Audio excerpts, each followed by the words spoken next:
was a guitar player. Actually, he played banjo and fiddle and all kinds of stuff. But he was one of the hosts of the show, and he's a great guitar player. And I remember one particular musical segment where he came on with a guitar, and it was only him. There was no band, no accompaniment, just him and a guitar.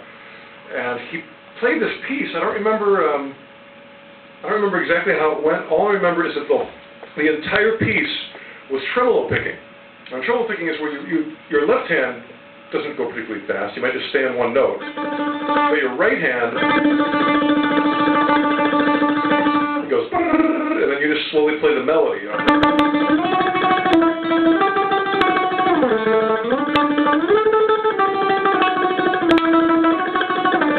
And he played a piece that was like 2 minutes long, and his technique was good, but it wasn't as efficient as today's modern shredders. So about a minute into it, his whole torso was beginning to shake. and it was very dramatic, because you thought, like, you know, which is going to happen? You know, is he going to make it through? And he made it through, but the sweat flying out. And it was amazing. I was riveted to the television watching it. And so this song, The Gargoyle, I did sort of a similar thing. You know.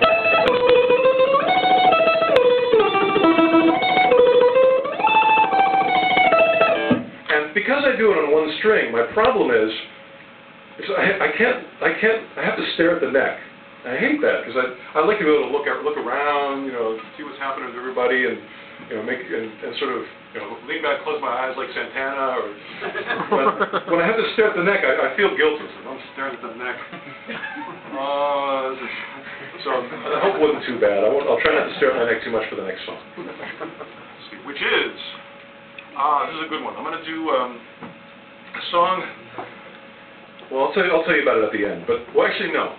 I'll tell you about it at the beginning. This is a song that I really like, but it did make me realize a flaw in my compositional technique. And the reason I like it is I think the melody is pretty good. I was happy with the melody. But the problem is rhythmically, there's very few changes. It's just eighth notes, and they barely ever stop. And the reason I don't like this is I admire musicians who stop, and the people who stop well are usually horn players or singers, because they have to breathe.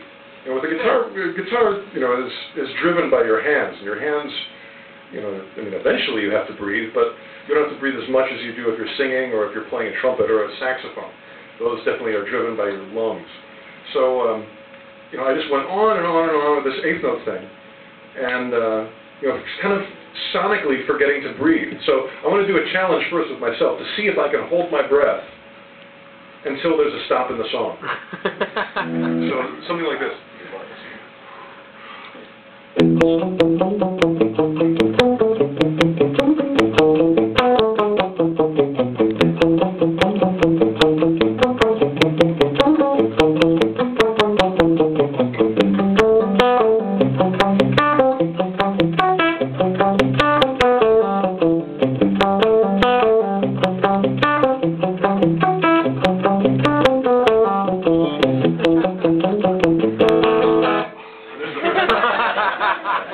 Now, a band or a guitar player that would be a master of stopping would be like Angus and Malcolm Young from AC/DC. Plenty of room to breathe.